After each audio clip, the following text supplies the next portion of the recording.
Alors écoutez, moi, les protocoles changent plutôt si on opère un LCP ou un LCA. Donc, ce n'est pas les mêmes protocoles. Merci à M. Toyon Kamal pour ce message de bienvenue. Donc, moi aussi, je souhaite la bienvenue donc, à tous nos amis kinésithérapeutes, à ce webinaire donc, qui va traiter donc, de la reconstruction du ligament croisé antérieur sous arthroscopie et des impacts que cela a sur la rééducation. Je remercie donc vivement donc la société algérienne de kinésithérapie, particulièrement donc monsieur Oussama Boudoumi, son président, et monsieur Aïtoyoun Kamal ici présent, donc son vice-président. L'objet donc de cette communication est un peu de vous présenter une expérience de 21 ans dédiée à la chirurgie du LCA sous arthroscopie. Je vais détailler certains aspects donc, de la technique chirurgicale du genou grâce à des vidéos donc, live et tout cela pour dissiper un peu les malentendus que l'on peut avoir entre le kinésithérapeute et le médecin donc, ou le chirurgien orthopédiste concernant certains protocoles, certains changements dans les protocoles car inhérents à certaines spécificités pour chaque malade. Donc, nous allons donc commencer donc sans attendre notre donc présentation. Voilà donc notre présentation. Bien, alors, la problématique de la rupture du LCA, c'est d'abord sa fréquence. C'est une lésion très fréquente, c'est la plus fréquente dans les lésions donc chez le sportif. Nous avons à peu près 100 000 reconstructions donc, aux États-Unis. Le coût, vous voyez qu'il est très important aux autres, donc aux environs de 2 millions de dollars, c'est quand même important. Donc il y a un impact socio-économique qui est donc important. Et en plus de la fréquence, la problématique, c'est évidemment un peu le problème des lésions associées, que sont donc les lésions méniscales et surtout les lésions cartilagineuses, car nous savons maintenant qu'une rupture du LCA opérée ou non opérée aboutit au-delà de 10 ans à des lésions arthrosiques du genou. Alors en France, c'est à peu près 4000 ligamentoplasties par an. Aux États-Unis, nous avons vu que c'était à peu près 140 000. En Algérie, on n'a pas de statistiques fiables, mais nous estimons cela donc au travers des collègues donc autour du territoire national que cela donc avoisine les 5000 ligamentoplasties donc par an.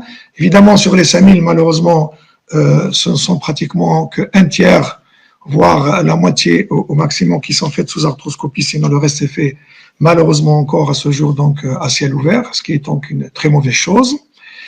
C'est une intervention bénigne, hein, la reconstruction du ligament croisé antérieur, puisqu'elle donne 75 à 90% de bons et d'excellents résultats lors évidemment de la première ligamentoplastie. Un petit mot d'anatomie pour vous dire que le LCA évidemment est donc composé de deux faisceaux, hein, un faisceau antéromédial et postérolatéral.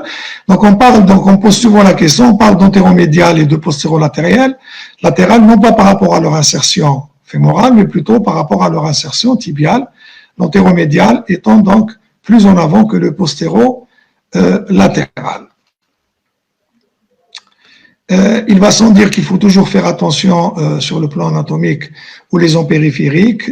Donc, je vous ai mis donc le point donc postéro-externe, donc avec le ligament latéral externe, le tendon principal du poplité, n'est-ce pas? Pourquoi j'ai mis cette diapo? C'est pour un peu comprendre que dans la stabilité du genou, le compartiment fémoro-tibial ou la rotation, la stabilité rotatoire du compartiment fémoro-tibial, elle n'est pas du tout assurée par le LCA, comparativement aux autres compartiments, que sont le compartiment fémoro-tibial interne, mais elle est assurée exclusivement par le tendon principal du poplité.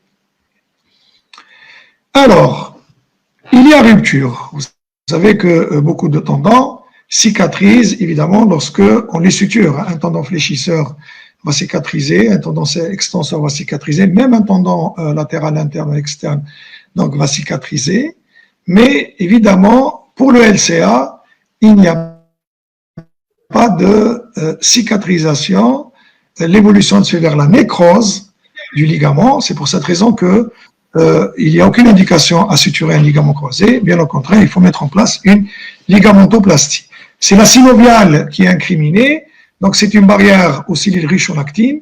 Et évidemment, dedans, il y a beaucoup d'enzymes fibronolytiques qui empêchent donc l'hypodofibrine, qui est à la base même de la cicatrisation.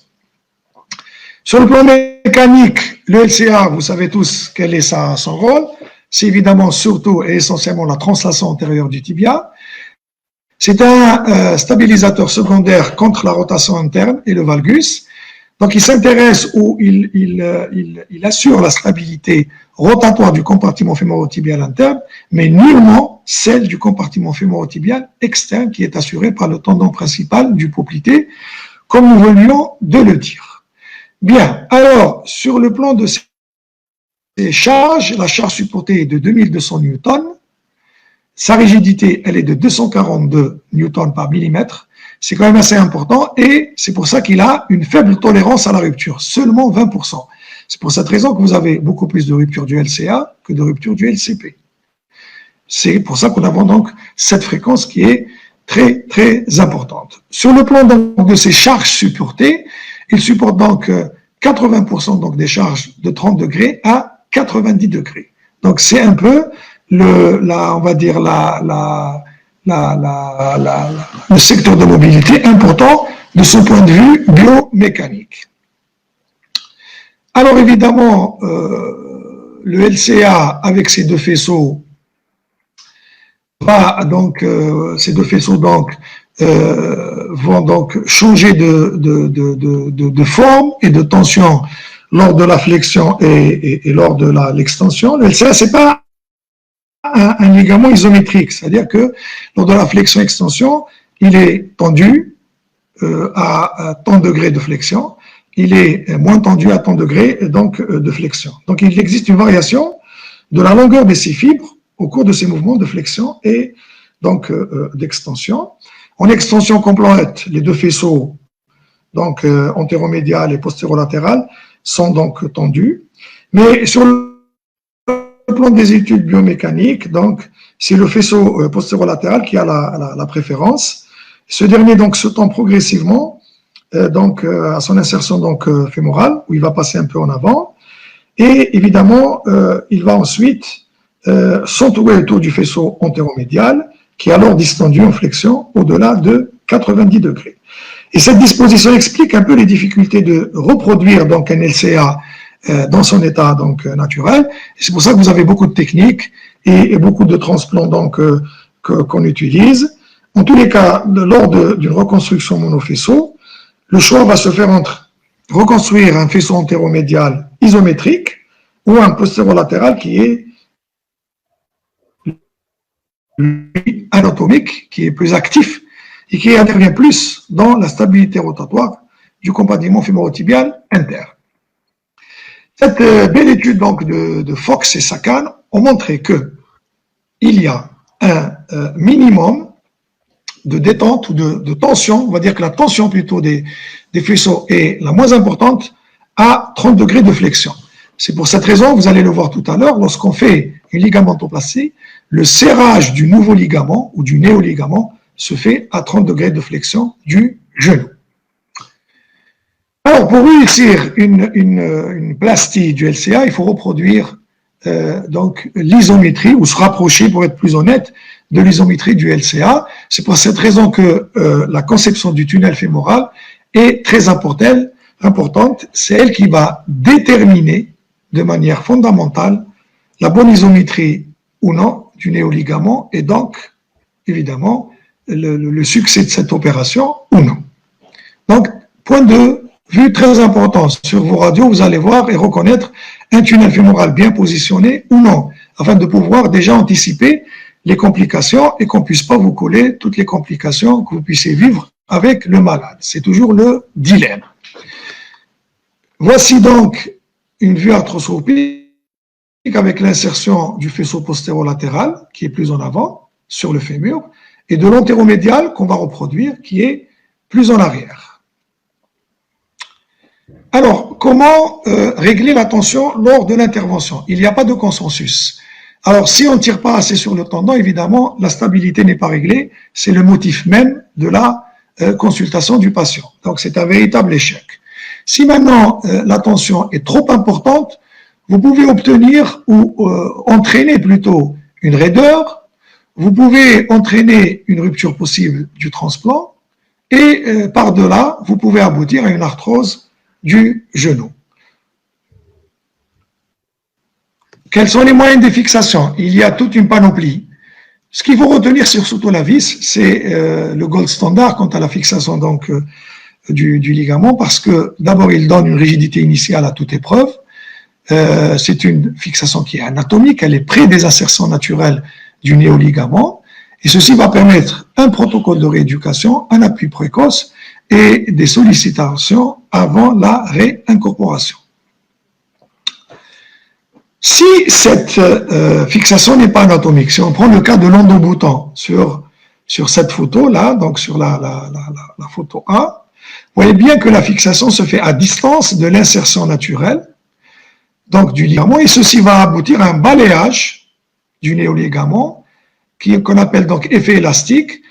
Ça va donner donc une ballonisation des tunnels, notamment le tunnel fémoral, et ça va donner surtout, ça va, si vous voulez, avoir un effet délétère sur la rigidité et la qualité de la plastie avec le temps. Voilà donc une planche qui est fondamentale et qu'il faut absolument donc retenir, car nous sommes toujours avec certaines personnes qui vous disent oui, la reprise peut se faire à 4 mois. Ceci est évidemment absolument donc néfaste pour donc le joueur de football ou le sportif, quelle que soit la discipline pratiquée, puisque vous voyez que le néoligament, quand il est installé, il y a donc 4 phases. Il y a d'abord, jusqu'au 2e mois, une colonisation cellulaire où le transplant va, quand vous le mettez, il va complètement nécroser, si je puis dire. Il va rester un peu collé son armature, et cette armature va être colonisée progressivement, elle va se revasculariser progressivement grâce donc à la périphérie, et c'est un délai de 2 à 2 mois, voire même à 2 mois et demi selon certains auteurs. Donc vous voyez que de 0 à 2 mois, c'est une phase pour laquelle le transplant est très fragile. Il ne faut surtout pas être agressif dans la rééducation, il ne faut pas aller mettre des charges trop importantes, et il faut donc travailler de manière douce et progressive, comme vous savez très bien le faire. La phase 2, c'est la phase de remodelage, c'est-à-dire qu'il y a une certaine activité fibroblastique, le collagène va se mettre en place, la revascularisation est plus importante, ça c'est entre 2 et 10 mois. La phase de maturation, vous voyez, elle se fait entre 1 année et 3 ans. Donc là, c'est vraiment la maturation des fibres collagènes, votre tendon est évidemment solide, et enfin la dernière stade, c'est le stade de la ligamentisation.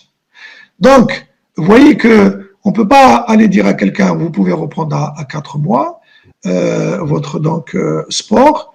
Les délais donc retenus sont de 6 mois, voire jusqu'à 7 mois pour certains auteurs, au vu de cette évolution donc du transplant que vous allez mettre en place. Donc évidemment, ces phases doivent absolument se dérouler si jamais, de par la rééducation, de par un traumatisme, on va supprimer une de ces phases, n'importe laquelle. On ne va pas aboutir donc à une ligamentisation et à une, si vous voulez, à un succès de la chirurgie. Ce sont là donc les conditions qui vont donc faire que l'intervention va réussir ou non. Évidemment, ces 4 phases ne peuvent évidemment survenir qu'avec une rééducation donc adéquate, une fixation solide et un bon positionnement, surtout du tunnel fémoral. Alors, vous recevez donc un patient donc en urgence. Je sais que beaucoup d'entre vous travaillent dans des clubs et vous subissez un peu la pression donc des dirigeants, des médecins de club et donc en tous les cas de l'environnement qui n'est pas toujours là pour aider. En urgence, on ne fait pas grand-chose devant une rupture du ligament croisé avérée. Alors, personnellement, lorsque je reçois donc une entorse du genou, alors la ponction articulaire, est-ce que je la fais? Moi, sincèrement, c'est quelque chose que je ne fais pas souvent ou que je fais de manière exceptionnelle dans un but ontalgique. Mais ce n'est pas l'élément le plus important pour donc ce traumatisme.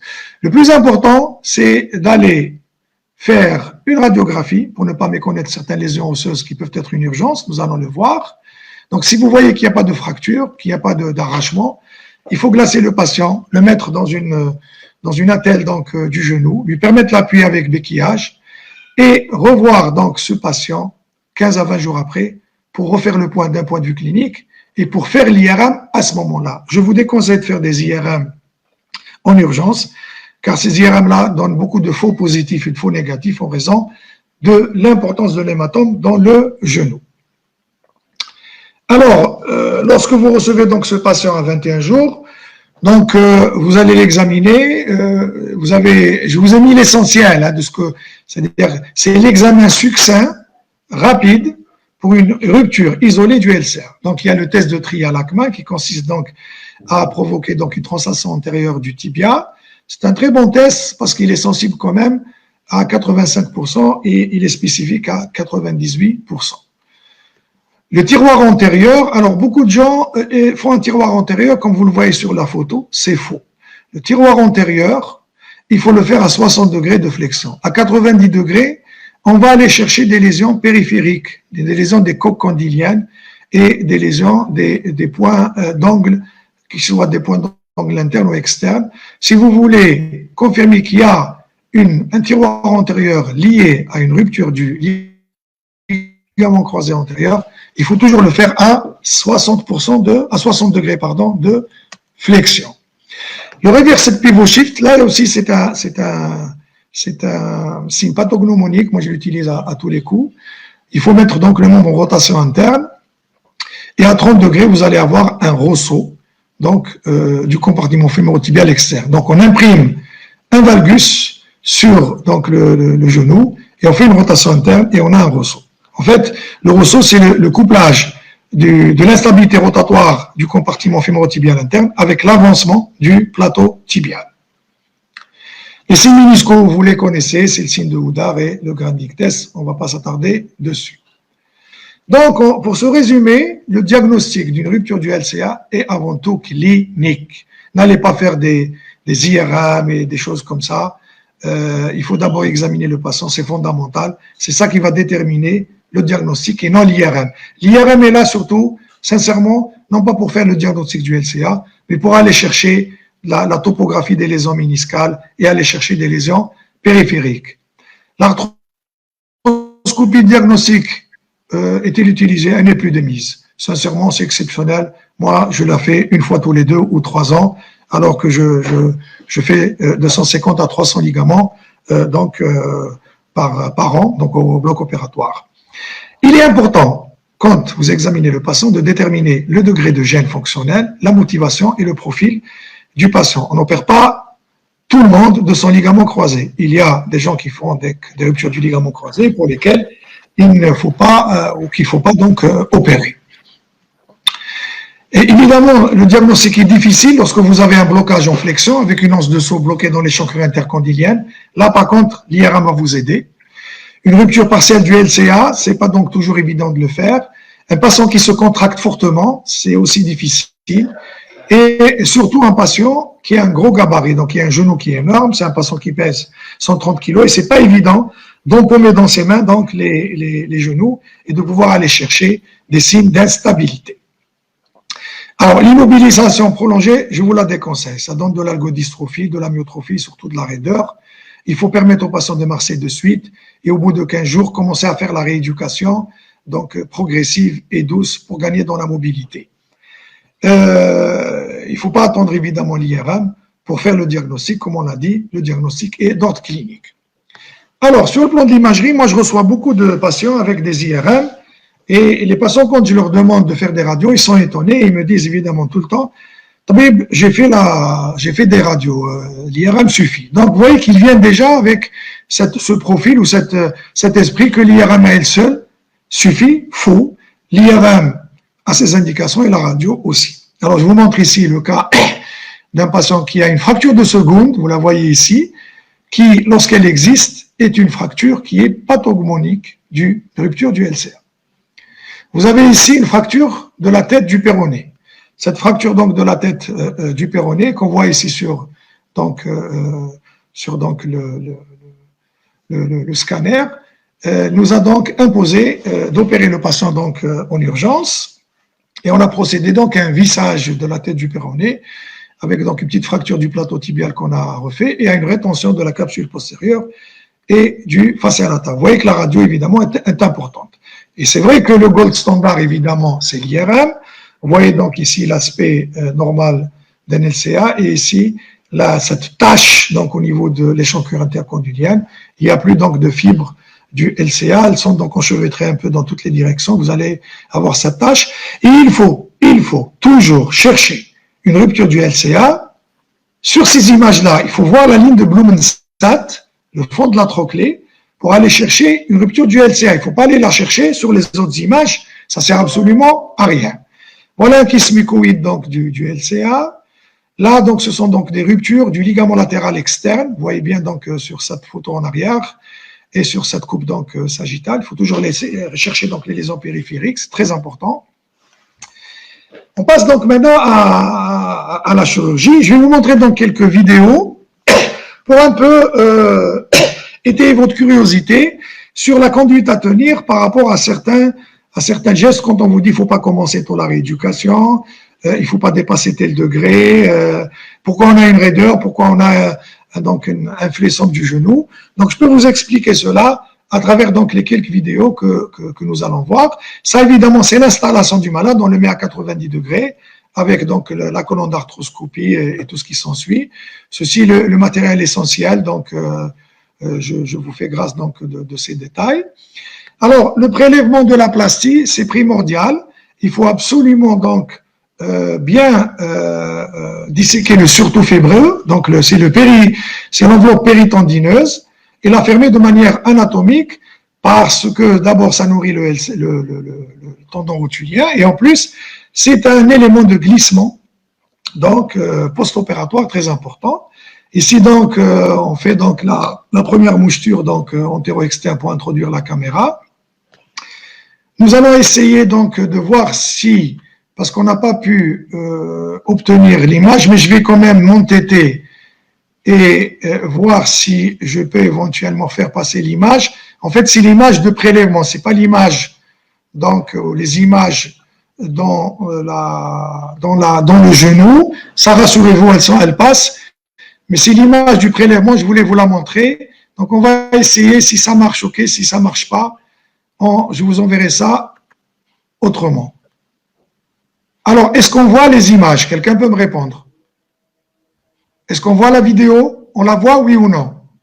Non. On ne voit pas la vidéo. Donc, j'arrête tout de suite. Et donc, je vais directement... Donc, ce que je voulais vous montrer, en fait...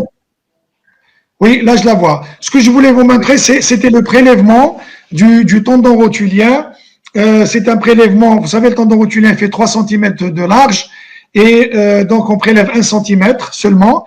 Et on prélève donc sur la pointe de la rotule et sur la tuberosité tibiale antérieure une baguette osseuse qui fait 2,5 cm de longueur, 1 cm de largeur et 1 cm de profondeur. Désolé que vous puissiez pas voir ça. Ceci donc est un problème technique donc apparemment. C'est pas grave. Donc quand on va commencer donc le ligament croisé antérieur, on va commencer évidemment par explorer les ménisques. Et là, vous voyez donc une lésion méniscale externe de la cône postérieure. Donc, on la voit. Elle est surtout inférieure. Vous voyez. Donc, sur une lésion comme ça, on est au niveau du hiatus du poplité. C'est pas très large. La suture méniscale, donc, n'est pas très conseillée parce que le ménisque n'est pas très, très large. On voit bien le tendon du poplité vers le bas. Donc, je fais une ménisectomie partielle, d'autant plus qu'on est en zone rouge-blanche, voire même blanche-blanche. Donc voilà, donc je fais une ménisectomie évidemment économique, économique. Voilà, donc je tombe sur la lésion comme vous la voyez. Et là, je voulais vous montrer, vous voyez, il persiste une lésion qui est donc horizontale. Comme c'est une lésion stable, je ne vais pas plus loin pour rester économique. Une lésion du ménisque stable ne donne pas de douleur.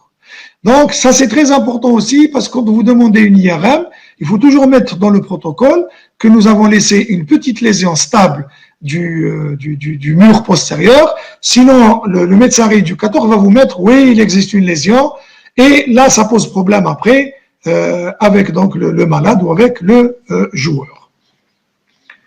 Donc, voilà, donc vous voyez, souvent les gens ont des lésions hein, de ce genre, et c'est des gens qui n'ont donc aucun problème. Hein. Donc, je crois que la vidéo est passée 2 fois. Voilà. Donc là, je nettoie un peu donc tout ça.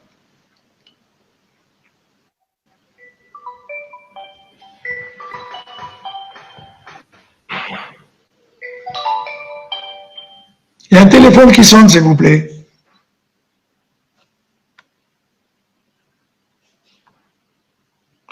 Donc, vous voyez, donc je vois si ma lésion est stable, elle est stable, et donc je m'arrête donc à ce niveau-là.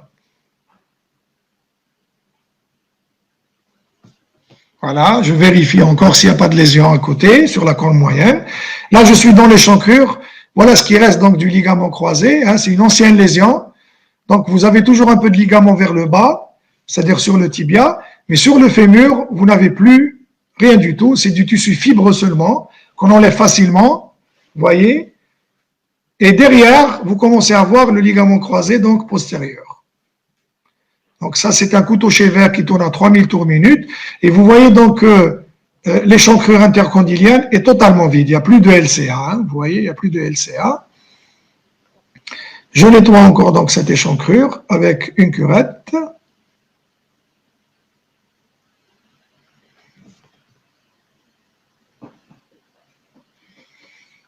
Voilà donc le LCP, on le voit très bien. Je parfais donc mon nettoyage. Vous voyez derrière donc le ligament croisé postérieur.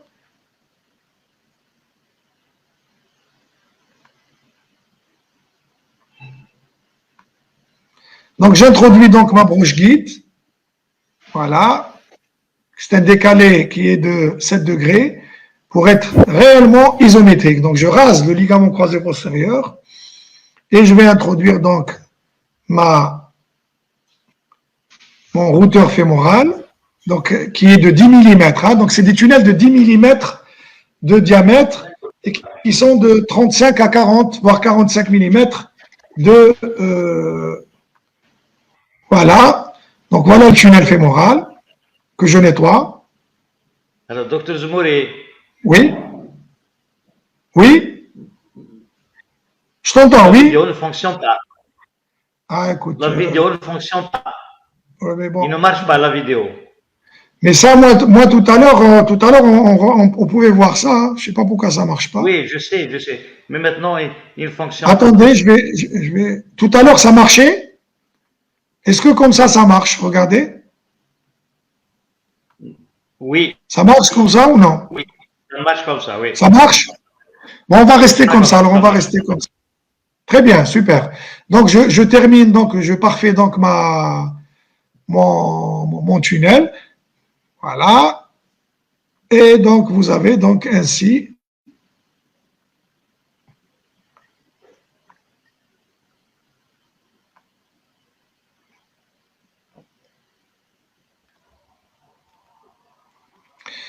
Voici donc un autre patient. Vous avez vu tout à l'heure une échancrure intercondylienne vide, parce que c'est une ancienne lésion. Voici un patient qu'on a opéré il y a une semaine, c'est un joueur de football. Et vous allez voir la différence. Quand on a, donc, c'est un peu l'image que vous avez vue tout à l'heure sur l'IRA, vous avez donc un enchevêtrement des faisceaux, hein, tendineux et ligamentaires. Vous voyez très bien, donc on a donc cette boule-là qui est la rupture donc, du LCA, elle est rouge parce que c'est hématique. Vous voyez qu'il y a beaucoup, donc il y a un peu de sang. Hein. Ça, c'est une rupture récente qui date de 20 jours. C'est un patient évidemment que nous avons d'abord rééduqué, non pas de 20 jours, de 1 mois. Vous voyez, on voit très bien la rupture. On a d'abord rééduqué et par la suite, on a commencé donc à réparer son ligament. Donc, le nettoyage comme tout à l'heure. Donc là, le travail est plus important parce qu'il y a plus de fibres de LCA enlevées. On voit la vidéo. Est-ce qu'on voit la vidéo?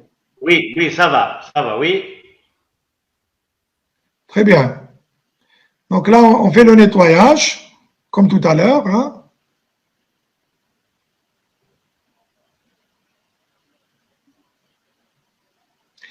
Alors, ce nettoyage, c'est très important. Si vous ne nettoyez pas bien l'échancrure, ça aboutit évidemment à des raideurs, hein, n'est-ce pas?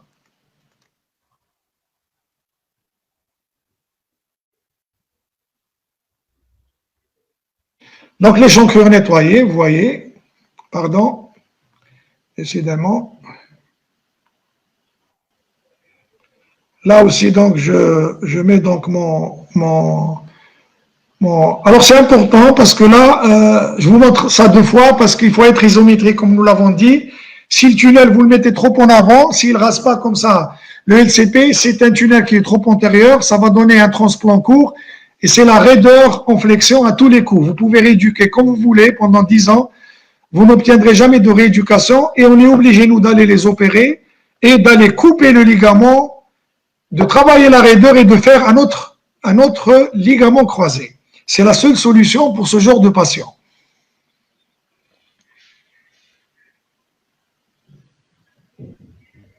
Donc, je suis en train donc de forer mon tunnel fémoral. Là, je suis parti jusqu'à 45 parce que c'est quelqu'un qui fait 1,89 m, hein, et donc il faut ferrer un peu plus pour avoir donc une longueur qui soit bonne parce que ce sont des gens qui ont des tendons rotuliens qui sont longs. Évidemment, comme vous le savez, la largeur du tendon, elle est fixe, elle est à 3 cm, mais la longueur, par contre, elle n'est pas fixe, elle est en fonction de la taille de l'individu.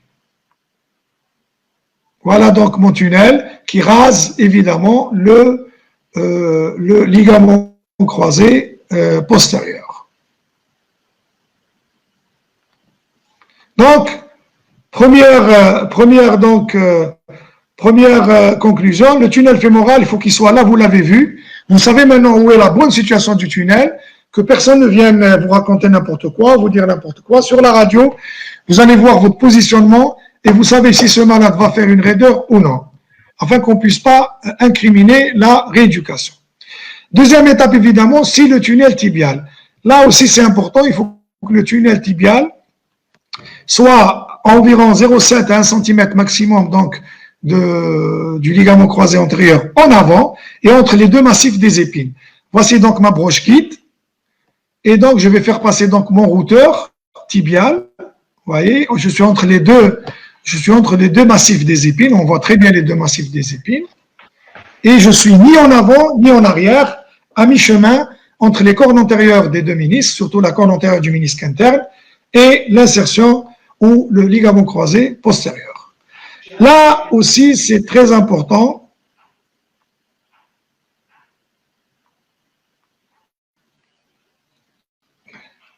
C'est très important. Voyez la position du tunnel tibial. Je voulais revenir un peu sur le tunnel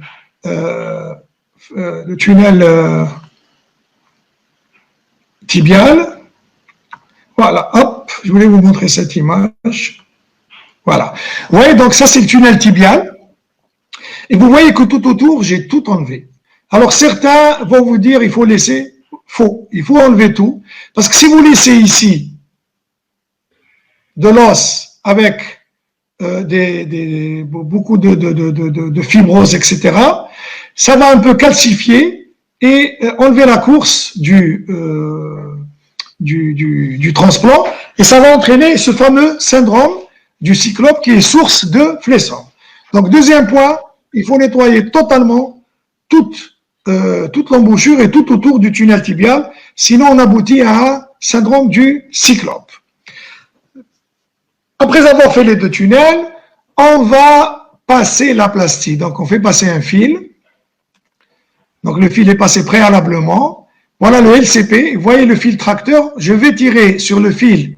Voilà, j'ai tiré le fil. Je le ramène du tunnel fémoral au tunnel tibial. Voilà, il passe du tunnel fémoral au tunnel tibial. Et puis, je vais ramener le fil tracteur qui est accroché à ma plastie. Vous allez voir un nœud tout de suite. Voilà. Je vais faire passer le fil tracteur pour le faire sortir vers la cuisse. Vous le voyez sur la photo, hein, j'ai mis une photo en haut pour que vous puissiez voir, je ne sais pas si c'est lisible. Et puis vous allez voir tout de suite venir progressivement la baguette osseuse, voilà, que je vais introduire dans le tunnel fémoral.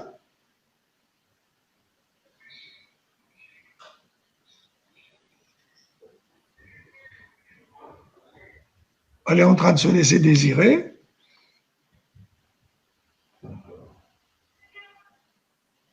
Donc je l'aide, voilà, avec un crochet. L'aide, où mon aide va tirer. Voilà, je l'aide, il va tirer. Tac, et là, je la prends. Hop, je la mets à côté du trou et l'aide va tirer. Et vous voyez donc la jonction os-tendon, très important. Tac, et je m'arrête là. Vous voyez donc le néoligament. Je m'arrête là. Ça, c'est important. Il ne faut pas l'introduire plus, sinon le vissage va donc entraîner une altération donc, de la jonction os-tendon qui est la zone primordiale. Donc voilà, j'introduis donc mon transplant pour régler le tout dans le tunnel fémoral. Je mets donc un protège tendon pour que je puisse visser. Je vais mettre tout de suite donc, vous voyez, donc voilà le protège, comme ça j'érode pas le néoligament. J'introduis donc une broche et puis tout de suite après, vous allez voir une vis biorésorbable qui va venir, tac, et je commence à visser. Donc c'est une vis de 7,25, donc on coupe un transplant, on coupe la baguette osseuse sur une longueur de 25 mm parce que la vis fait 25 mm. Donc je vais retirer mon transplant, tac, tac, et le guide, et voilà donc mon transplant avec la vis. Vous voyez qu'il n'y a pas de conflit avec l'échancrure, hein, c'est très important. Et donc je vous montre donc le tendon. Là je vous montre qu'il n'y a pas de conflit entre l'échancrure et donc là, je teste aussi la tension. J'ai mis ma vis tibiale, évidemment. Hein, et vous voyez donc, quand je teste ma vision,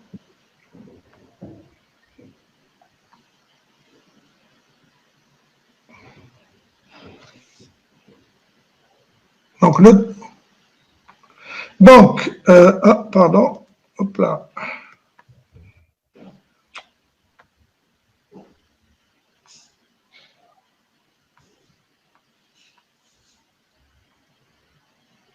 Là, je vous montre le LCP qui croise le LCA.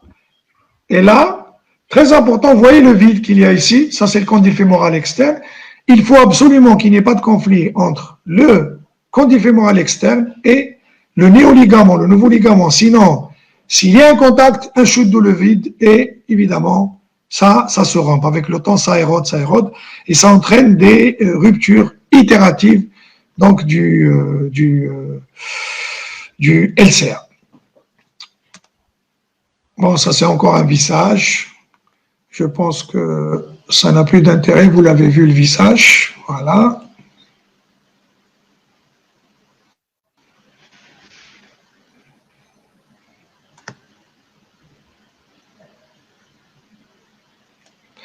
Et ici, je vous montre le vissage tibial. Alors, très important, vous voyez le vissage tibial, je suis en train de tirer, vous voyez, j'ai une main qui tire dessus, hein, n'est-ce pas? Et je tire absolument bien sur la main de droite, la main de gauche, et la main de droite est en train de visser. Vous entendez d'ailleurs le bruit que vous entendez, c'est le bruit de la vis quand je la mets. Vous voyez bien que ça tient vraiment très bien. Et je suis à 30 degrés de flexion. On en a parlé au départ. C'est dans cette zone-là où le néoligament est le moins tendu. Donc, je vais le tendre, moi, dans cette position. Et quand je teste, vous avez vu quand j'ai fait passer le crochet tout à l'heure pour tester la tension, le genou n'est plus à 30 degrés. Je l'ai remis à 90 degrés. Et il faut que la tension soit toujours bonne de 30 à 90 degrés. Sinon, votre tendon n'est pas bon. C'est ça la bonne isométrie. C'est la tension qui reste la même en changeant de position, de flexion du genou. Sinon, c'est très mauvais. Alors, évidemment, je voulais vous montrer une suture meniscale parce qu'on en fait beaucoup. Ça, c'est un footballeur aussi. Donc vous voyez qu'il a une désinsertion. Vous allez le voir tout de suite. C'est pas une rupture du ménisque. Vous voyez bien comment il vient, mais voilà. Vous voyez bien, là où il se colle sur la synoviale, il y a une rupture. Ça veut dire qu'il y a une rupture, une désinsertion entre le ménisque et la synoviale. Ce n'est pas du tout une indication évidemment de méniscectomie partielle, mais il faut absolument aller faire une suture méniscale. Alors, évidemment, on fait des sutures méniscales in-in, c'est-à-dire que on fait des sutures avec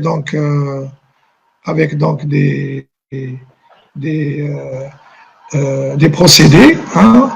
Vous allez le voir tout de suite. C'est assez simple. Mais pour vous, ce qui est important, voilà, vous voyez un peu l'ouverture entre la synoviale et le ménisque. Vous voyez, le ménisque, regardez où est-ce qu'il est, la synoviale.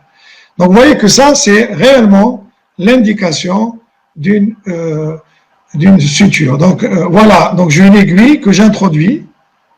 Hein, voilà.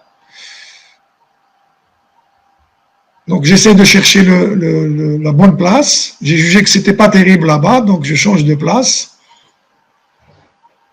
C'était pas terrible sur le plan biomécanique. Hein. J'avais peur que ma suture ne tienne pas. Donc, le premier point.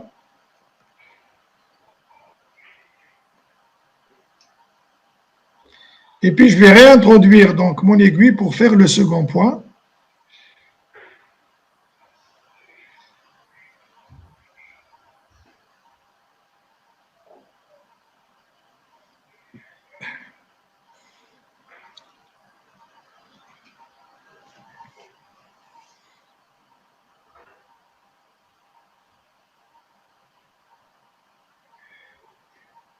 Voilà, donc je tire mon nœud et vous voyez la suture est ainsi faite. Donc, sur une suture méniscale, il faut retenir évidemment que la rééducation ne peut pas commencer, ou elle ne peut pas commencer qu'après un mois, que la reprise sportive ne peut se faire évidemment qu'après 3 mois, voire même chez certains auteurs 4 mois, en cas de lésion méniscale isolée évidemment. Hein. En cas de LCA, évidemment, là, ça ne pose pas de problème parce qu'on est obligé d'attendre le délai fatidique des 6 mois et 15 jours. Mais sachez que l'appui est triché, que le patient doit garder une attelle et des béquilles pendant 30 jours. Alors, la fermeture, très important, parce que on incrimine souvent donc à cette technique les fameuses douleurs antérieures. Hein. Vous êtes un malade et puis vous faites une écho, on vous dit vous avez une tendinopathie du tendon rotulien. Vous voyez ici, c'est la portion qu'on a enlevée. Et vous voyez que à la place du caveau de la rotule, on l'a rempli d'os spongieux. C'est fondamental pour éviter les douleurs antérieures, les fractures de rotule et les tendinopathies d'insertion. Les tendinopathies d'insertion, sincèrement, chez moi, elles ne sont pas du tout fréquentes, voire elles sont absentes quand je vois le nombre de malades que je fais, parce que je donne beaucoup d'importance à la fermeture. La chirurgie n'est pas encore terminée. Vous voyez que je ferme aussi le péritendon que vous avez vu au départ qu'on a ouvert de manière parfaite afin qu'il y ait un parfait plan de glissement entre la peau, le tissu sous-cutané et le tendon rotulien. Et vous voyez que la fermeture est totalement cosmétique. Alors, je vous montre rapidement donc une série de patients qu'on a opérés entre 2002 et 2012. Donc, on a opéré donc aux environs donc de 652 patients avec une prédominance masculine, un âge moyen de 25 ans, un recul parfois de plus de 10 ans. 492 donc sportifs donc de compétition étaient donc dans la liste, avec une prépondérance évidemment pour les sports pivot contact.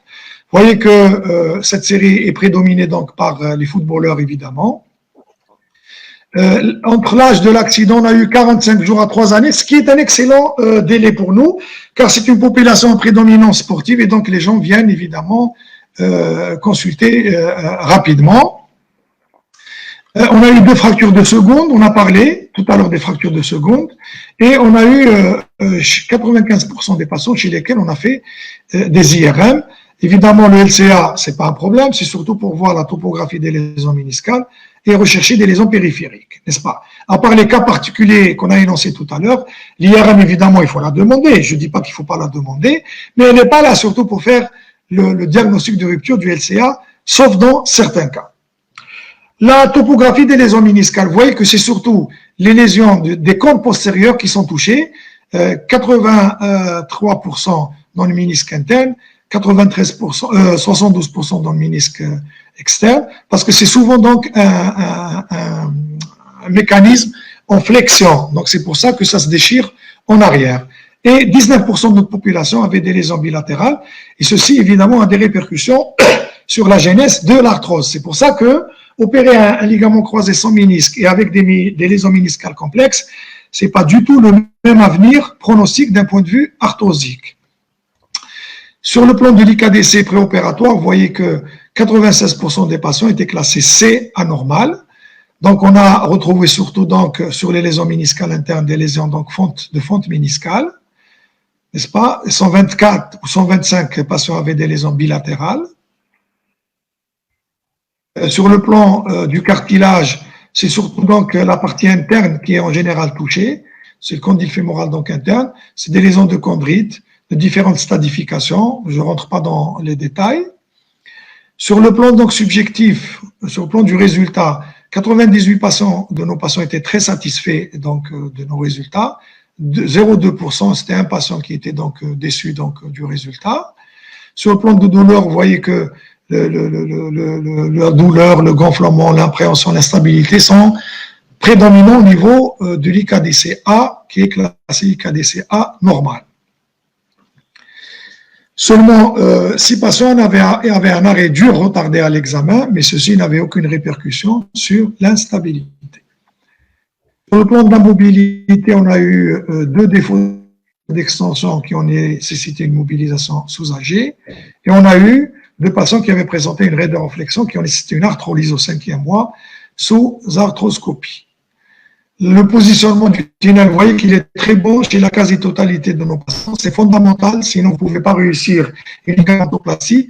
Donc, si la vis ou le tunnel n'est pas là, ce n'est pas un bon ligament. Donc, déjà, vous pouvez vous prédire s'il va y avoir une raideur ou non. Si quelqu'un vient avec un tunnel antérieur, vous savez d'emblée que c'est un malade qui va avoir des problèmes. Donc, sur le plan donc, de l'arthrose, vous voyez qu'on a eu quand même 58 patients, plutôt 73 et 26, donc pratiquement donc 100 patients, qui avaient eu donc des lésions donc modérées, voire même importantes, après un certain délai. Et comme par hasard, donc, ce sont tous les patients qui avaient des lésions méniscales complexes, et sur les lésions méniscales, il y avait plus de la moitié des patients qui avaient des lésions méniscales bilatérales.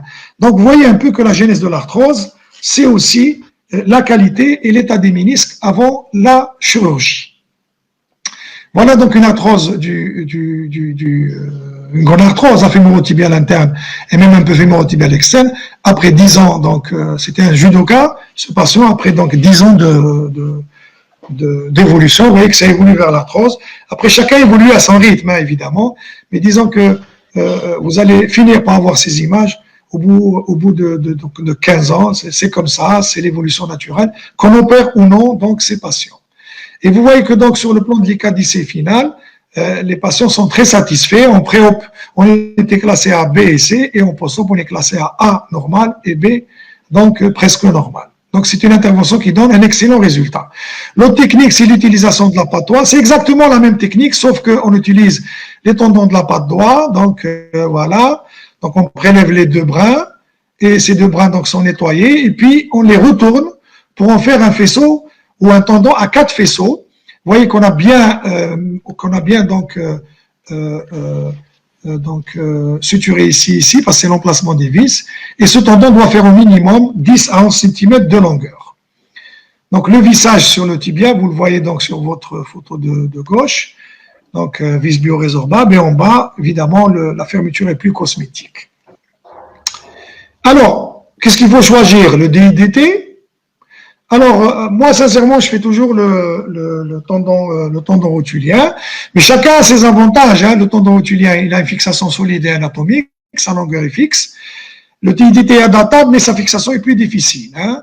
le DDT est plus, vous voyez, il résiste plus, mais c'est un peu son problème parce que s'il résiste plus aux contraintes, il lui faut une fixation très solide. Et on n'a pas encore donc une fixation très solide pour donc le DDT. Alors que le tendon rotulien, lui, il a une résistance qui est un tout petit peu plus importante que celle du LCA naturel. Et comme c'est un transplant os-tendon-os, au bout de 45 jours, vous allez avoir une insertion naturelle puisque les baguettes osseuses vont consolider dans ces tunnels fémoraux. Donc le DDT est plus résistant, mais il a un problème de fixation. Alors, on incrimine souvent des douleurs antérieures au Kenneth Jones. Faux, moi j'en ai pas, et dans la littérature, les gens n'ont pas, à condition de fermer comme je vous ai montré. Là, on a bien vu donc la fermeture. Si on ne le fait pas comme ça, c'est évident que les malades vont avoir des douleurs antérieures. Et c'est aussi le rôle de la rééducation. Si elle est agressive, on aboutit de suite à donc ces fameuses douleurs antérieures. Donc, dans l'élargissement des tunnels, on sait que dans le DDT, il y a plus d'élargissement, mais ceci n'a pas d'impact sur la laxité résiduelle, évidemment. Mais sachez qu'il y a plus de ballonisation des tunnels, surtout fémorales, en raison donc de l'effet essuie-glace dont on a parlé au début. La fixation, évidemment, le gold standard, c'est la vis anatomique directe et intrastondieuse. Elle dépend de la densité de l'os. Il faut choisir le bon diamètre en fonction de la baguette osseuse et du diamètre donc du tunnel. Et il faut qu'elle soit parallèle au transplant. Vous avez vu tout à l'heure, j'étais parallèle à la baguette. Il ne faut pas faire de divergence de la vis, sinon ceci n'est pas stable. L'endobouton, c'est bien, surtout pour le DDT, mais son problème, c'est qu'il n'est pas anatomique. Il va fixer à distance donc le DIDT, et ça donne évidemment des balayages sur le néoligament. Quelle plastie choisir? Eh bien, écoutez, l'amélioration des systèmes de fixation dans le DIDT est indispensable si on veut l'utiliser plus. La généralisation de la rééducation en chaîne fermée aussi est importante. Et évidemment, si le DIDT supporte des charges supérieures à celles du tendon rotulien, ça fait baisser dans sa fixation. Donc, la fixation par vis reste la référence, mais pose problème pour le DIDT. Qu'est-ce qu'il faut choisir? En fonction du type de malade. Vous avez quelqu'un qui est âgé, mettez-lui un DIDT parce qu'il a déjà de l'arthrose qui a commencé. Vous avez quelqu'un qui a un gros poids, pas de DIDT, c'est le tendon rotulien. Une patella baja, c'est le tendon rotulien. Dans la reprise, ça dépend. On peut utiliser le DIDT au tendon rotulien selon donc ce dont on dispose. C'est en fonction du type de sport. Si on a un sport de saut, un volleyeur, un sauteur, il ne faut pas faire le tendon rotulien parce que c'est le tendon du saut. Il vaut mieux préférer un DIDT. Et cela revient aussi, évidemment, à l'expérience du chirurgien. Mais retenez que la restitution ligamentaire à l'identique reste un idéal thérapeutique, encore jusqu'à maintenant, bien sûr, inaccessible. Je vais terminer avec les complications. Alors, une complication, c'est quoi? C'est quand le malade vient et vous dit « j'ai mal ». J'ai une raideur. Si, lorsqu'il a une instabilité, alors là, c'est la catastrophe, parce qu'il est venu pour l'instabilité, il l'a toujours. Et c'est lorsque le malade n'arrive plus à jouer au même niveau sportif avant sa chirurgie. L'échec anatomique, évidemment, c'est l'échec lorsqu'il y a la réapparition d'un osso, c'est l'instabilité, évidemment. Alors, dans tout ça, sachez que la plus grosse part des complications, elles sont d'ordre technique. C'est le positionnement inadapté. Vous voyez bien qu'ici, on a un tunnel tibia qui est franchement antérieur. Si vous prenez en charge ce patient, il va sûrement vous faire une raideur. Et vous allez aller vers des problèmes. Si vous voyez un patient qui a ce genre de rayon, je vous conseille de le renvoyer chez son chirurgien et de ne pas trop vous en occuper, sinon il va développer une raideur et ça sera vous le responsable, entre guillemets. La rééducation aussi trop agressive et excessive. Vous savez que ça donne des douleurs antérieures, des tendinopathies. Et ça peut même aboutir donc à des algodystrophies. C'est très mauvais, surtout donc au début. Alors c'est aussi la faillite de la fixation. Vous voyez ici, on a des fixations et des vis qui sont inadaptées. Il faut avoir des vis en titane comme cela, ou il faut avoir des vis, évidemment, comme ceux qu'on a vu sur la vidéo, biorésorbables. Si vous avez quelqu'un qui a des vis Comme ça, ne vous attaquez pas aussi à ces malades, car vous allez au-devant des problèmes. Il y a une faillite de la fixation. Il va sûrement présenter une instabilité post-opératoire et on va dire, ah, c'est la rééducation qui a été trop excessive et qui a abouti à cela. Donc, faites attention. Attention, attention, attention. Alors, le défaut technique aussi, c'est la tension excessive du néoligament qui va donner une dégénérescence et une nécrose soudainier et aboutir donc à une raideur. C'est aussi l'élargissement des tunnels. Le défaut de fixation, c'est un tunnel qui est trop large et on n'a pas adapté les baguettes au tunnel. C'est le matériel qui n'est pas adéquat, c'est comme ce qu'on a vu tout à l'heure. Et c'est aussi l'ostéoporose. Alors, sur l'ostéoporose, on peut faire une fixation sur comme c'est le cas ici, où j'ai fait une fixation sur la corticale. Ça va aider, évidemment, la stabilité du néoligament.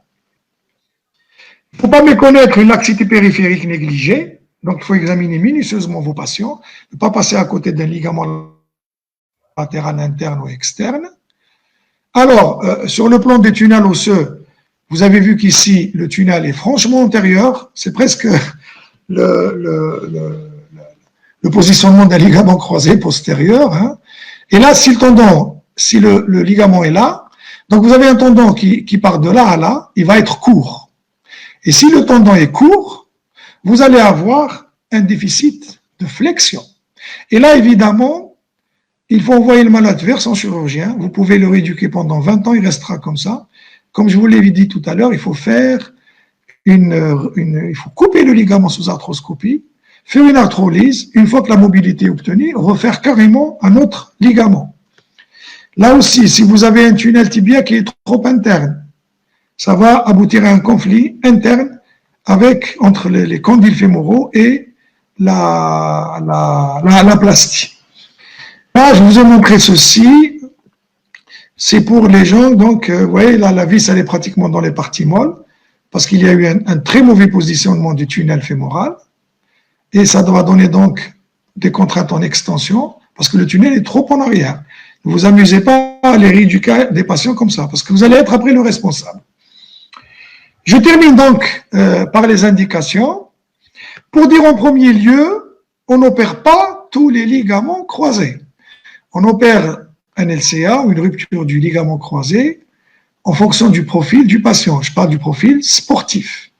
Un homme jusqu'à 55 ans qui est sportif de loisir sans gonarthrose, il ne faut pas hésiter à reconstruire un ligament croisé antérieur. Et là, on lui préfère le DIDT. Quelqu'un qui a un judoka qui a plus de 95 kg, de 90 kg, il faut préférer un tendon rotulien avec un retour externe. Évidemment, si vous avez une arthrose fémorotibiale interne avec un LCA, une rupture du LCA, il faut faire une plastie DIDT avec une ostéotomie de valgisation. Je ne vous parle pas du papeux simple au sujet. Sur une patella baja, c'est-à-dire sur une rotule basse. Alors, une rotule basse, c'est un tendon rotulien court. Il faut préférer un DIDT parce que le tendon rotulien va être trop court et vous allez avoir donc un problème pour donc pouvoir centrer le tendon rotulien sans que les baguettes soient en intra-articulaire. Chez un patient qui a un Ausgut-Schlatter, vous savez tous ce que c'est qu'un Ausgut-Schlatter, n'est-ce pas? Il vaut préférer un DIDT sur des antécédents de rupture du tendon rotulien. Le patient est venu avec des antécédents de rupture qui a été suturé du tendon rotulien. Il faut prendre un tendon quadricipital ou les tendons de la patte doigt. Et enfin, comme je l'ai dit tout à l'heure, pour tous les sports de saut, il faut préférer le DIDT car le saut va utiliser l'appareil extenseur représenté par le tendon quadricipital et le tendon rotulien. Voilà, j'espère que je n'ai pas été trop lent. Je vous remercie donc vivement donc, pour votre attention et j'attends donc pouvoir animer les débats avec donc vos questions. Merci en tous les cas et merci à vous. Nous remercions le docteur Zmouri pour cette présentation. Donc, nous remercions le docteur Zmouri pour cette présentation. Nous passons aux questions. La première question, c'est de notre ami Salah Benamar. Après avoir travaillé avec plusieurs LCA opérés, avec une préparation d'1 mois minimum avant l'opération, on trouve que la rééducation, après 15 jours, le patient vient avec une amyotrophie importante, un œdème et parfois un fléchon. Et on note que le patient vient avec une phobie et perte de confiance. Donc, on perd toute la préparation. La rééducation précoce est nécessaire, s'il vous plaît, de nous éclaircir la raison de tarder la rééducation jusqu'à 15 jours en post-op. Très bien. Moi, en tous les cas, personnellement, je le fais que lorsque j'ai des patients qui ont une ostéoporose importante. Donc, j'estime que ma fixation, que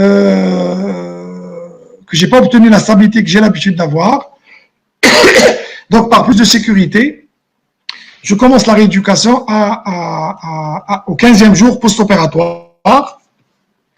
Mais sincèrement, commencer à 15 jours, il est vrai qu'il faut commencer le plus rapidement possible. C'est 95% de nos patients qui commencent cela. Mais chez un patient qui a une ostéoporose importante, pour plus de sécurité et pour ne pas avoir de détente, pour ne pas avoir de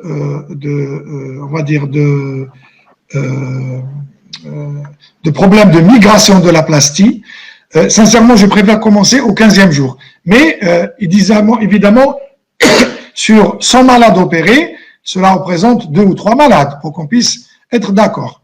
Maintenant, l'amyotrophie, vous savez qu'elle existe en préopératoire et qu'elle est majorée évidemment après chirurgie. Et c'est tout le problème. C'est un patient qui va pas pouvoir récupérer son amyotrophie ou il pourra la récupérer qu'après un délai très important. Donc, sincèrement, je permets l'appui de suite, à fond, et à 100% avec béquille et avec attelle, et j'entame la rééducation au 15e jour, lorsque j'estime que j'ai une ostéoporose importante. On tombe parfois sur des malades qui ont un os spongieux qui ressemble à du beurre. Et sincèrement, quand on introduit une vis, on voit que cette vis-là, elle tient pas la baguette de manière extraordinaire et on a peur de commencer la rééducation de suite, en tous les cas de commencer le travail de la flexion de suite. Voilà, c'est par mesure de précaution.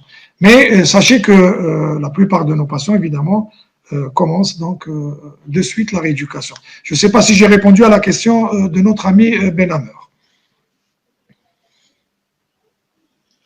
Oui, une autre question de M. Toufiq Zemouri. Salut Ahmed, vous le connaissez. Que penses-tu de la place du choix du traitement fonctionnel dans les lésions récentes isolées du LCA chez les sujets de plus de 40 ans? Oui, Toufiq est mon cousin. Et donc c'est quelqu'un qui est de mon village. Je le salue d'ailleurs au travers donc de ce webinaire. Et pour répondre à ta question, Toufiq, écoute, moi, sincèrement, l'histoire de l'âge, on n'est plus à 40 ans, maintenant on a poussé quand même la limite de l'âge pour refaire donc un ligament croisé antérieur. Et sincèrement, moi j'opère encore des personnes qui ont 50 ans et même un peu plus. Évidemment, cela est fonction du profil, c'est sûr et certain.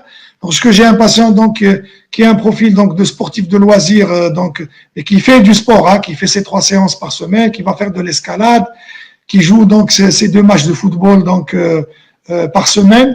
Là, j'hésite pas à les opérer, évidemment, lorsque ces derniers ne présentent pas donc des lésions arthrosiques assez avancées. Donc, l'histoire de l'âge, moi, ne me retient pas.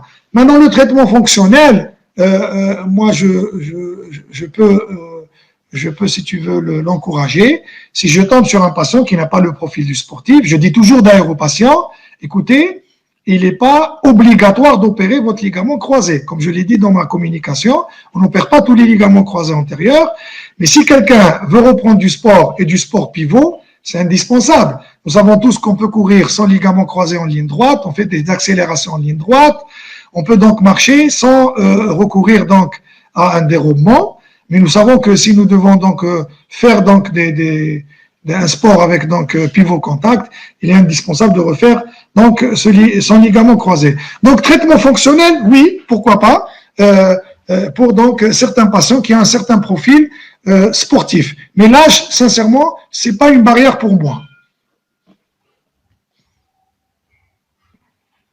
Oui, une autre question de M. Bouchemle Mohamed. Docteur, est-ce que Oui. vous êtes DCR, je ne sais pas, d'accord avec la théorie qui spécifie le protocole de rééducation selon le type de la chirurgie DDT et Kapanji? Merci. Alors écoutez, moi, les protocoles changent plutôt si on opère un LCP ou un LCA. Donc, ce n'est pas les mêmes protocoles. Mais sincèrement, sur l'utilisation donc du tendon rotulien ou l'utilisation donc des tendons de la patte doigt, moi sincèrement j'utilise le même protocole donc de rééducation, sauf que lorsque je fais un DIDT, j'entame la rééducation au 15e jour parce que j'utilise des vis. Mais il faut dire que le DIDT, sincèrement, personnellement, moi, je ne le réserve que pour les patientes de la jeune féminine qui ne sont pas sportives de compétition. Je le réserve pour les reprises chirurgicales. Et bien que maintenant j'utilise de plus en plus plutôt le tendon quadricipital que le tendon, que les tendons de la patte doigt, donc de la patte doigt.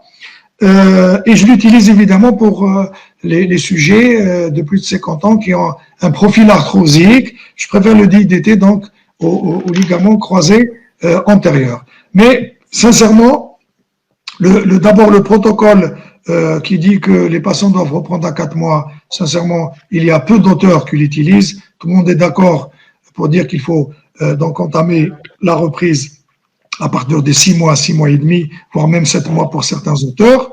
Mais sur le plan maintenant de l'évolution de la plastie, nous avons vu tout à l'heure les 4 stades que je vous ai décrits. C'est la même comment dirais-je, la même configuration, et donc c'est le même protocole de rééducation. J'espère que j'ai répondu à votre question.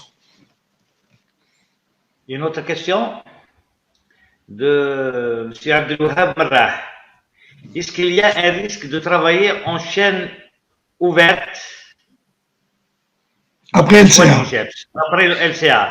Oui, bon, on sait que la chaîne cinétique fermée est moins risquée de par la co-contraction donc musculaire, et que le LCA subit donc des contraintes, comment dirais-je, proches de l'extension, donc en chaîne cinétique ouverte. C'est vrai que si vous allez solliciter que le quadriceps, cela donc a un effet délétère de par la translation interne donc du plateau tibial sur la plastie. Donc la co-contraction du quadriceps et des ischio-jambiers, elle protège le LCA, ou sans protéger le LCA, évidemment en chaîne cinétique plutôt fermée. Merci. Une autre question de notre ami Bouziane Hafsi. Y a-t-il des prédispositions spécifiques sur les morphotypes en génivarome et en génivalgum? Alors écoutez, si j'ai un génivarome, un génivalgum sur rupture du LCA, et si je n'ai aucune lésion arthrosique sur le compartiment fémorotibial interne, si c'est un génivarome, sur le compartiment fémorotibial externe, si j'ai un génivalgum, je fais ma ligamentoplastie et je ne touche pas au morphotype. Vous savez que les grands footballeurs ont tous des génivaromes. Hein. Vous avez Draoui, vous avez Garincha, vous avez plein d'autres footballeurs. Et il ne faut surtout pas aller réaxer donc leurs genoux, sinon c'est la catastrophe. Maintenant, si j'ai évidemment une rupture du LCA sur une arthrose fémorotibiale interne ou externe, selon donc la déviation axiale, il est évident que j'associe, comme je l'ai dit dans les indications, une plastie du LCA associée à une correction du génivarome ou du génivalgum. Une autre question de M. Othman Djeriri. Bonsoir, merci pour la présentation. Bon, j'ai une question concernant l'isocinétisme. Est-ce qu'il y a une possibilité de la prise en charge avant les 4 mois post-op? Et merci. Écoutez, oui, on peut le faire, mais encore une fois, moi sincèrement, je travaille avec beaucoup de kinés, alhamdoulilah, à travers tout le territoire national, et je personnalise toujours le rapport que j'ai avec les kinés. Donc, on est là à se parler par téléphone. Quand j'ai des spécificités pour certains malades, je les mentionne. Et donc, à chaque fois qu'il y a des spécificités, donc le kiné m'appelle et me dit pourquoi on fait ça, et donc je lui explique, et je n'ai donc aucun problème. En fait, on peut adapter le protocole selon le profil du patient. Le protocole n'est pas immuable, à mon sens. On peut l'adapter en fonction donc de la plastique qu'on fait, en fonction de la densité osseuse du patient, en fonction du niveau sportif, etc., etc. Voilà. Merci. Une autre question? Solution devant un syndrome du cyclope. Ah oui, des cyclopes. Alors, un syndrome du cyclope, c'est chirurgical, évidemment. Il faut faire une arthroscopie et aller enlever toute cette boule de tissu fibreux qu'il y a en avant du néoligament. Voilà. Si on ne l'enlève pas, vous ne pourrez jamais faire une extension complète. Et sincèrement, lorsqu'on nettoie très très bien le tunnel tibial, comme je vous l'ai montré tout à l'heure, sincèrement, en règle générale, on n'a pas de souci. Mais la solution, elle est chirurgicale. Hein. C'est difficile de pouvoir vaincre un cyclope avec la rééducation. Moi, je ne l'ai pas vu, en tous les cas. Une autre question de M. Abdelkader Bourras.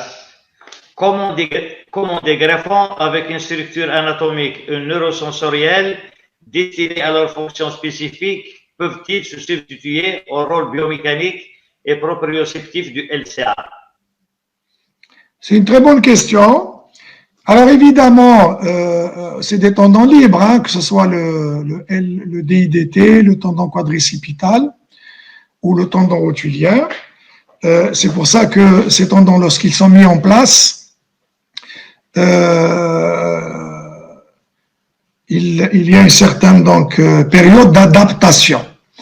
Et c'est une bonne question dans la mesure où même la conformation spatiale du tendon rotulien, qui est grossièrement carré, ne répond pas du tout à la conformation spatiale du ligament croisé antérieur naturel, qui a une espèce de forme ellipsoïdale avec deux faisceaux qui s'entourent l'un sur l'autre, selon donc qu'on soit en flexion ou en extension.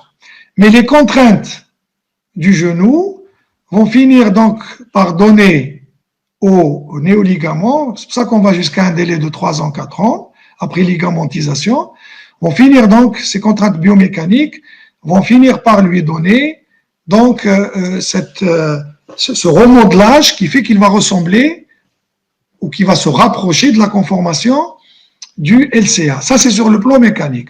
Maintenant, sur le plan neurosensoriel, c'est tout le débat des gens qui vous disent il faut laisser une échancrure intercondylienne, il ne faut pas obtenir le désert intercondylien et enlever tout, il faut laisser un peu on va dire, de substitut ou de ligaments rompus, car qu'il contient donc ces fameux donc, mécanorécepteurs et ces récepteurs neurosensoriels qui peuvent aller donc se greffer sur le néoligament. Voilà. J'espère que j'ai répondu à la question du monsieur, qui est une question très intéressante. S'il n'y a pas de questions, on clôture. Bah écoutez, s'il n'y a plus de questions... Ah, il y a une question. Une question, oui. Que dites-vous sur le rôle de la proprioception en phase aiguë? Alors écoutez, ça dépend ce qu'on entend par phase aiguë. Si j'ai un patient donc en phase aiguë, si j'ai un patient qui vient de se rompre son LCA, pour moi, il faut qu'il reste donc pendant minimum 15 jours dans une attelle avec glaçage, etc. Et à partir de 21 jours, c'est vrai qu'on peut le faire. Je pense qu'il n'y a aucun problème à cela. Mais pas en phase aiguë avec un genou gonflé et avec donc une hémarthrose encore présente dans le genou.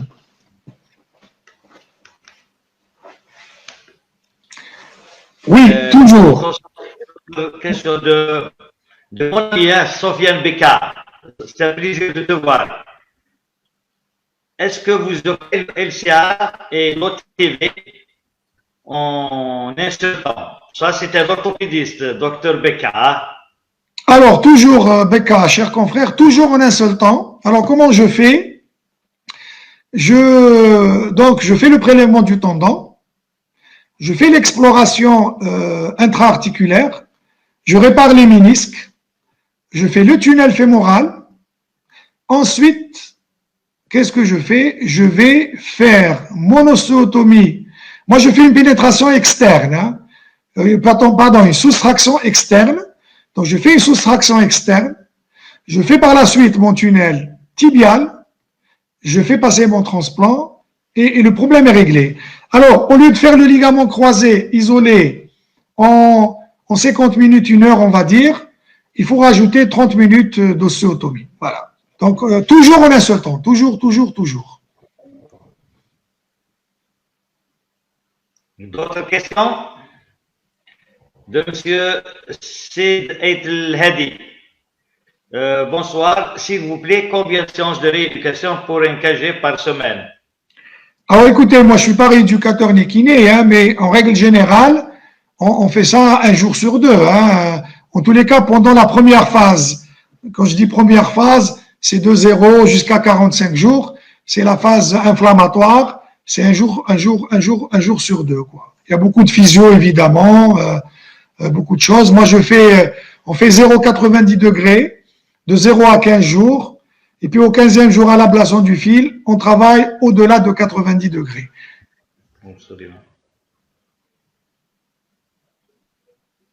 Bonsoir, M. Jamal Yahya Shrif.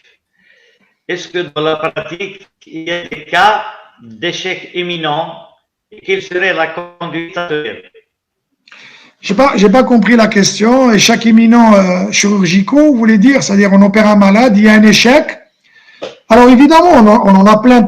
Hein. Vous savez, je fais beaucoup de croisés, donc je reçois aussi, c'est un peu le revers de la médaille, hein, on reçoit beaucoup de complications. Évidemment, les indications opératoires se posent toujours, mais sincèrement, il y a des malades que je refuse de faire parce que c'est des malades qui ont des algodystrophies très importantes. Donc, je vais au-delà pour moi, le problème est d'abord médical et on ne prend pas assez bien, donc, médicalement parlant, donc on charge ces patients. Vous n'avez même pas de calco en ce moment pour donner donc un traitement aux patients. Hein. Ça fait 6 mois qu'on n'a rien sur le plan médical. Si j'ai un patient qui a fait une infection, des choses comme ça, il y a des malades que je fais pas, sincèrement. Ils sont pas nombreux parce que j'estime que je n'ai pas les moyens de les améliorer ou de leur obtenir le genou qu'ils avaient avant l'intervention. Les dégâts sont trop importants. Il y a des phénomènes arthrosiques qui ont commencé. Vous faites une IRM, il y a pratiquement plus de ménisques. Donc, je le fais pas. Mais disons que 80% des reprises, je fais beaucoup de reprises, hein, beaucoup de reprises. Si j'ai un malade qui a, donc, comme vous l'avez vu tout à l'heure, un tendon rotulien qui est court parce que le tunnel fémoral.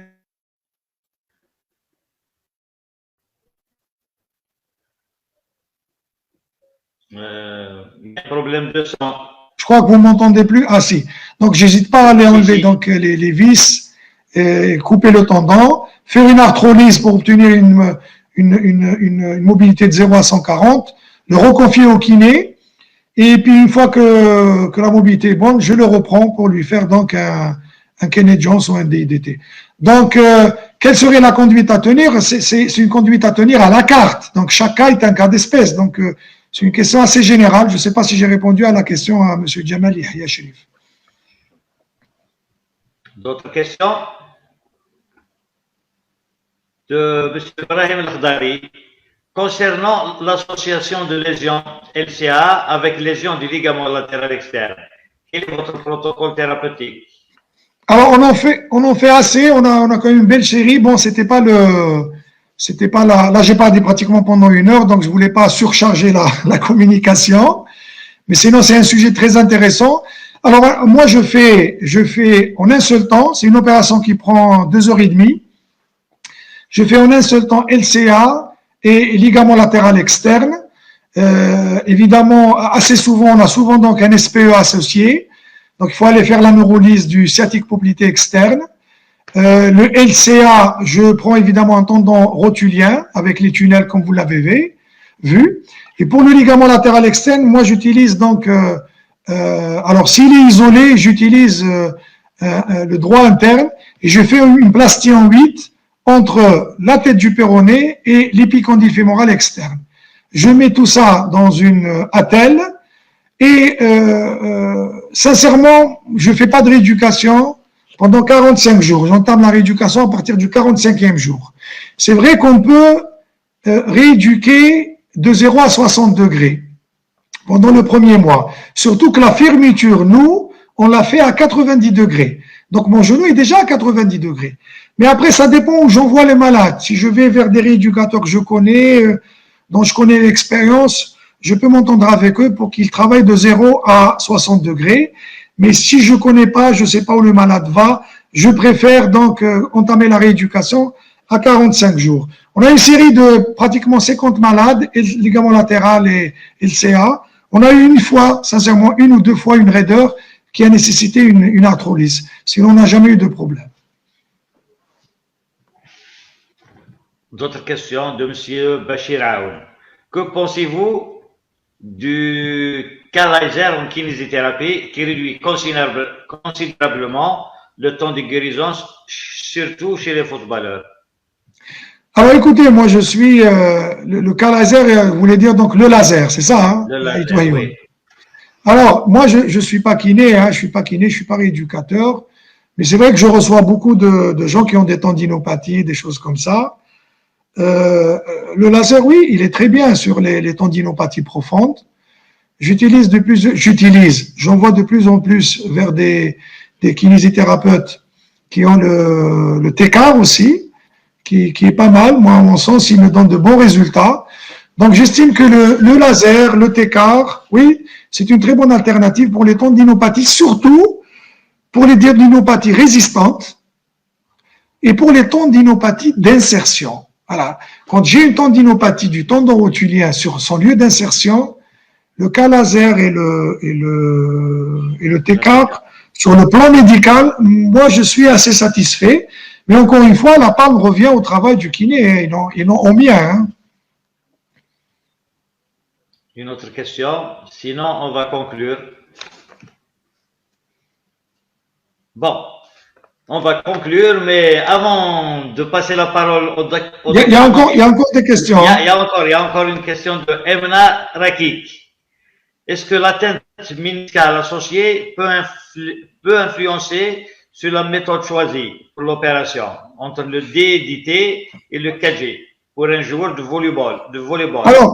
Alors, c'est pas la lésion méniscale qui va déterminer mon choix. Je l'ai dit tout à l'heure, c'est le type de sport pratiqué. Ici, c'est un volleyeur, donc il a besoin de son appareil extenseur. Le volley, on saute beaucoup. Et donc là, j'hésiterai pas à utiliser un DIDT sans problème. Pas de KG, pas de tendon quadricipital. Maintenant, l'atteinte méniscale, elle n'influence pas le choix de la technique, pas du tout, non. Mais c'est surtout ici, comme il est volleyeur, c'est un DIDT que je lui ferai. Merci. Une autre question de M. Omar Bouakaz. Ouais. Utilisez-vous, M. Zemouri, les PRP? Oui. On aurait aimé avoir votre avis sur les PRP. Pour vos ligaments. Alors, je salue Omar Bouakaz, qui travaille beaucoup d'ailleurs dans le domaine. Moi, je me suis mis au PRP j'y suis depuis 2 ans. Sincèrement, cela fait 2 ans que j'utilise, et cela fait pratiquement, maintenant, on va dire 1 année que je l'utilise dans le bloc opératoire aussi. Maintenant, pour les ligamentoplasties, sincèrement, moi, je l'utilise jamais. Je ne vois pas d'ailleurs l'intérêt entre nous. La plastie, où elle est bien, où elle n'est pas bien. Certains auteurs préconisent son utilisation pour les ruptures partielles. Et maintenant, déjà, le diagnostic de la rupture partielle n'est pas évident. J'utilise le PRP sincèrement pour d'autres indications et non pas pour les ligamentoplasties. Voilà. Merci. Toujours M. Abdelkader Bourras. Comment s'installe l'inhibition arthrogénique du quadriceps et l'hypertonie des ischio-jambiers et conduite à tenir? Merci. Ça, moi, je suis pas rééducateur et je suis pas rééducateur dans le domaine. Et donc, sincèrement, ça, c'est une question qu'il faut poser plutôt au rééducateur, puisque la solution, elle est chez le rééducateur et et non chez moi. Moi, je suis chirurgien orthopédiste. Voilà, j'espère que je n'ai pas déçu Monsieur Bourras. Une autre question de IMNE. Merci beaucoup l'équipe, et spécialement le Dr Jumouri.